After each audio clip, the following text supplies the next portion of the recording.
Wow, it's been a year on YouTube for the channel. It's been an amazing journey, and I've learned a ton since I started this channel in September of 2020. Thank you to all of you who liked, subscribed, commented, shared, reached out to me and let me know about the videos you liked or something that you learned from the videos, who gave me ideas for new ones. It's really been an awesome outlet and experience to do this YouTube channel. Really, it was born out of boredom, right? We were stuck at home, quarantine. Where do you have a creative outlet when you can't go out and interact with other people? And being an extrovert, this allowed me to kind of interact with you virtually. And so it's been fun. I've learned a ton. So today I want to take you through some of the channel statistics, let you know how the channel performed in this first year, as well as walk you through some of the top 5 things I learned from doing YouTube this year.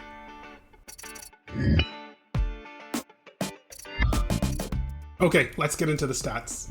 So probably the most well-known metric is views, right? Everybody's looking, how many views are on this video or that video? Well, in my first year on YouTube, I had 55,403 views. I'm really amazed by that count. I don't really know what I expected in my first year, but to think that 55,000 times people watched videos on my channel is really mind-blowing. So thank you to all of you who came, watched videos maybe just once, or have returned and watched multiple videos. I'm really surprised and humbled by the amount of views that I had in this first year. The next metric is subscribers, and my goal was really to get to 1,000 subscribers by September, but I only got to 736. I'm not disappointed by 736 subscribers. I just kind of threw a number out there in 1,000 because it was a nice round number and hoped I would hit it, but I'm just so happy for those of you who have found my videos useful, really enjoyed the content, decided to subscribe, and watch the things that I'm sharing on a consistent basis. Thank you to all of my subscribers.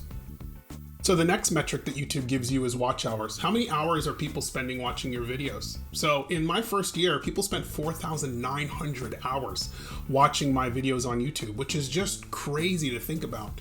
So thank you to all of you who watched again, because I really didn't anticipate having that many people spend that much time watching the content I created. The last stat I have is, which video did you all spend the most time watching? And hands down, it was my Xbox Series S unboxing and setup video.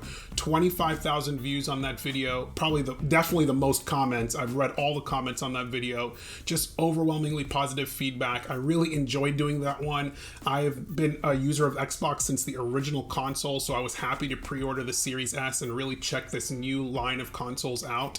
And it's been a mainstay here on my office desk since that time, and I still use it pretty much every week. So thank you again to all of you who came, liked, commented, and shared that video. Okay, let me take you through the top 5 things I learned in my first year on YouTube.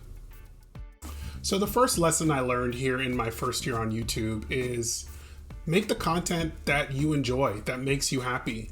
I think if you look at my channel, you'll see it's kind of a hodgepodge. I have unboxings of consoles and phones and smart bulbs, and I also have a lot of Azure videos, and there's other content that I'll make that maybe doesn't even fit into the tech category in the future.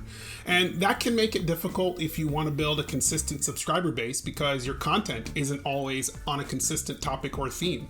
But I want to do the content that I enjoy. The channel is for me to do what I enjoy and a creative outlet for what I want to do. And so I'm happy that you like it, and I hope that you subscribe to the channel and will like the other things I make. But there's going to be videos that appeal to one audience that might not appeal to another audience. But at the end of the day, I'm going to make the videos that I get excited about making.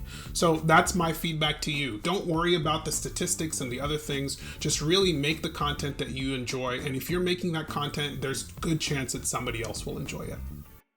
My second tip is brush aside the negative and elevate the positive.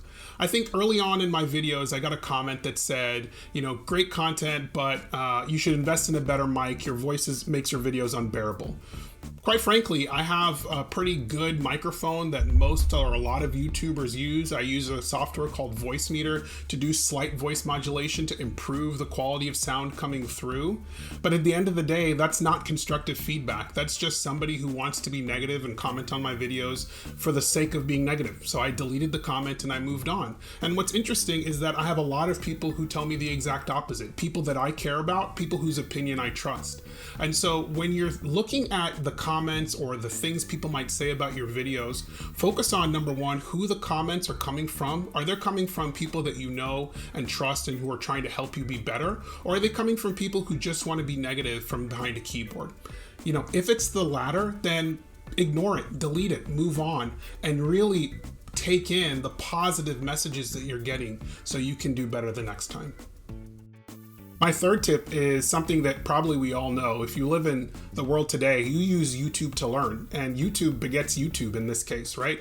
If it wasn't for me learning from other YouTube creators about how to do this, I wouldn't have been able to do it as well as I have, or have this much success, or really be this consistent, right? And whether it's from learning how to set up my lighting, or whether it's from learning how to set up my camera, or how to edit all my videos. I do all my video editing in a program called DaVinci Resolve, and it's a very tough program to learn. It's a full-featured video editing app, and if I didn't have the YouTube creators who were good at DaVinci Resolve teaching me how to do certain things, I would not have been able to make videos of the quality or standard that I liked, and it would have been a very time-consuming and cumbersome task. So thank you to all of the content creators out there on YouTube who are taking their time to help those of us after you learn to do this better. My fourth tip is not just a tip for YouTube, but it's really a tip for life, and that's consistency is key. If you want to do this, you can't just put out one video randomly every 6 to 7 months, right? You need to be consistent at doing this. Now, in my first year, I was really consistent. I did 36 videos in that first year. That is 3 videos a month, which is more than I anticipated doing. I don't think I can keep up that pace going forward, but I will need to find a new layer of consistency, whether that's 1 video a month or 1 video every 2 months, but something where I'm still producing content on the channel. Now, the motives for me are different than maybe the motives for other people. There are people where YouTube is their job. I don't make money off YouTube, so putting out a video every week is not necessary for me. This isn't my measure of success. So, but for me, I was really impressed by how consistent I was, and I also developed the tools around me, whether it was with my video editing or the music I used or the intros and things that I did, so that I could record quickly, edit quickly, and get content out quickly, and not spend too much time fussing over the small things. My final tip is also a tip for life, which is good is better than perfect, right? You can't always be perfect in everything you make. If you watch any one of my videos, you will probably find a flaw in every single one of them, right? And if their flaw was big enough where it was going to affect the message that I was trying to get to the viewer, then I would record that section or redo it. But many times it was late in the process and it was too time consuming to go back to the beginning. And so I just had to kind of make the best of what footage I had and put it out there. And that's okay, right? That's okay. I'm not going to make perfect content every time. Sometimes the mic is going to switch and you don't catch it until post, and your voice sounds a little off, or the camera's going to be a little tilted, or the lighting's going to be a little wrong, or you don't screen capture something perfectly. You don't realize your face is covering something. That's life, right? And sometimes it's okay to re-record something, but sometimes it's okay to say, you know what? It's good enough. Let me ship it. And that's just part of doing this, is putting yourself out there in a way that sometimes is a little uncomfortable. And that's not to say that I don't have footage and video ideas that I recorded and decided, hey, I don't want to release that. It's not up to my standard, or I don't feel comfortable with the content that I created there, so I'm not going to put that out there. That happens. I probably have 3 or 4 videos I did that way that I didn't bother editing because I didn't like the way the content was developed. But for the most part, everything I record, I edit down and I put out. And I spend time thinking about it before, making sure it's what I want to do, and then I come up with an easy way to record it and put it out. And at the end of the day, it's not perfect, but it's good enough. Well, that's it. That's my look back on my first year here on YouTube.